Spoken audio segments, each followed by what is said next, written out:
দীর্ঘদিনের অপেক্ষা শেষে জাতীয় দলে ফিরছেন ব্র্যান্ডন টেইলর। দুর্নীতিবিরোধী নিষেধাজ্ঞা ও অবসরের ধাক্কা সামলে আবারও মাঠে নামার প্রস্তুতি নিচ্ছেন এই অভিজ্ঞ উইকেটরক্ষক ব্যাটসম্যান। নিউজিল্যান্ডের বিপক্ষে দ্বিতীয় টেস্টে স্কোয়াডে রেখেছে তাকে জিম্বাবুয়ে। ৩৯ বছর বয়সী এই সাবেক অধিনায়ককে রেখে ইতিমধ্যে ১৬ সদস্যের দল ঘোষণা করেছে জিম্বাবুয়ে।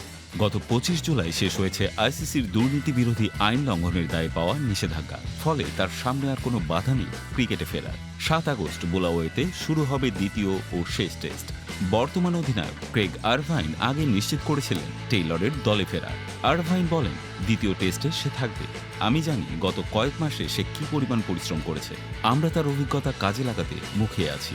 টেইলরের ফেরা নিয়ে বড় পরিকল্পনা রয়েছে বোর্ডেরও।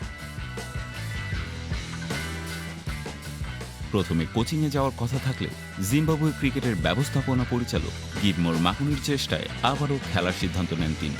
বোর্ড চায় ২০২৭ ওয়ানডে বিশ্বকাপে দলের নেতৃত্বে থাকুক অভিজ্ঞ এই ক্রিকেটার।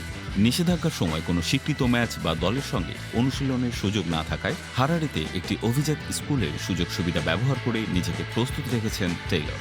ওয়ানডেতে জিম্বাবুয়ের হয়ে দ্বিতীয় সর্বোচ্চ ৬,৬৮৪ রান করেন তিনি। গড় ৩৫.৫৫। তার ১১টি সেঞ্চুরি দেশটির রেকর্ড। আন্তর্জাতিক ক্রিকেটে সবচেয়ে বেশি ১৭টি সেঞ্চুরির মালিক তিনি। টেস্টে ৩৬.২৫ গড়ে তার রান ২,৩২০।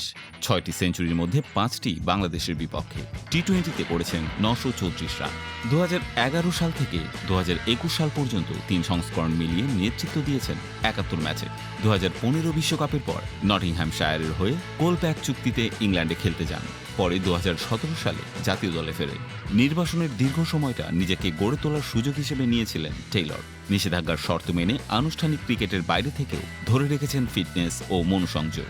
এখন সময় নিজেকে প্রমাণ করার। অভিজ্ঞতা, নিবেদন আর নেতৃত্ব গুণে টেইলর হয়তো আবারও হয়ে উঠতে পারেন জিম্বাবুয়ের ভরসার প্রতীক।